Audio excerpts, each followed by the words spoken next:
Kayumers first sat upon the throne of Persia, and was master of the world.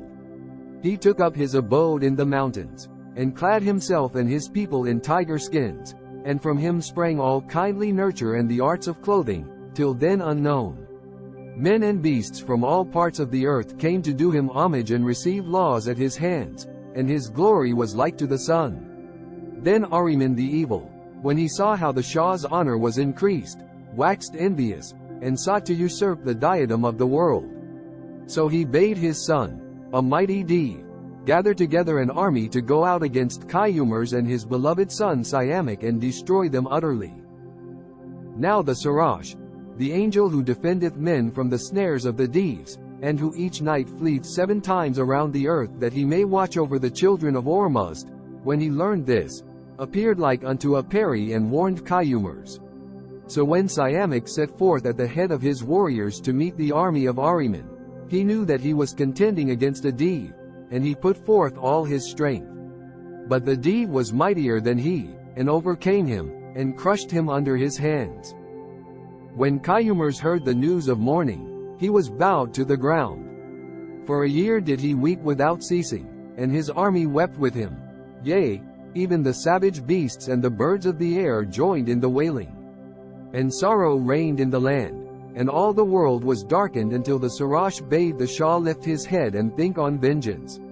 And Kayumers obeyed, and commanded Hashim, the son of Shahnameh, take the lead of the army, and march against the Devs. And the king, by reason of his great age, went in the rear. Now there were in the host Paris, also tigers, lions, wolves, and other fierce creatures, and when the black Dev heard their roaring he trembled for very fear. Neither could he hold himself against them, and Hashim routed him utterly. Then when Kayumers saw that his well-beloved son was revenged he laid him down to die, and the world was void of him, and Hashim reigned in his stead. Now Hashim was a wise man and just, and the heavens revolved over his throne 40 years. Justice did he spread over the land, and the world was better for his reign. For he first gave to men fire, and showed them how to draw it from out the stone, and he taught them how they might lead the rivers, that they should water the land and make it fertile, and he bade them till and reap. And he divided the beasts and paired them and gave them names. And when he passed to a brighter life he left the world empty of a throne of power. But Tahumers, his son, was not unworthy of his sire. He too opened the eyes of men, and they learned to spin and to weave, and he reigned over the land long and mightily. But of him also were the Devs right envious, and sought to destroy him. Yet Tahumers overcame them and cast them to earth. Then some craved mercy at his hands, and sware how they would show him an art if he would spare them, and Tahumers listened to their voice. And they taught him the art of writing, and thus from the evil Devs came a boon upon mankind. Howbeit when Tahumers had sat upon the golden throne for the space of 30 years he passed away, but his works endured. And Jemshid, his glorious son, whose heart was filled with the counsels of his father, came after him. Now Jemshid reigned over the land 700 years girt with might, and Devs, birds, and Paris obeyed him. And the world was happier for his sake, and he too was glad, and death was unknown among men, neither did they wot of pain or sorrow. And he first parcelled out men into classes, priests, warriors, artificers, and husbandmen did he name them. And the year also he divided into periods.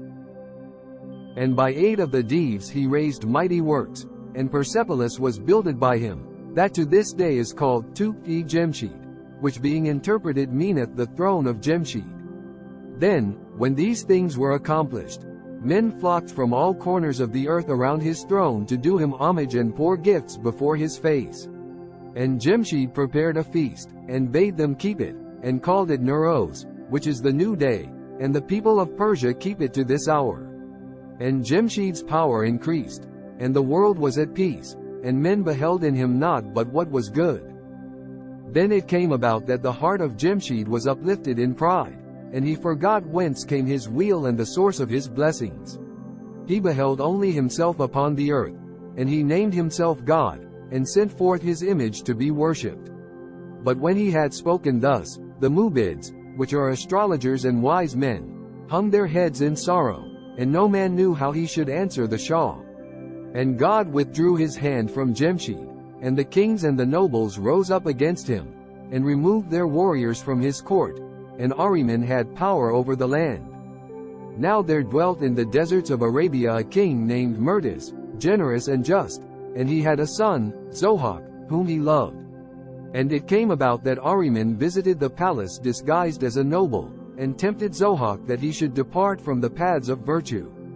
And he spake unto him and said, If thou wilt listen to me, and enter into a covenant, I will raise thy head above the sun.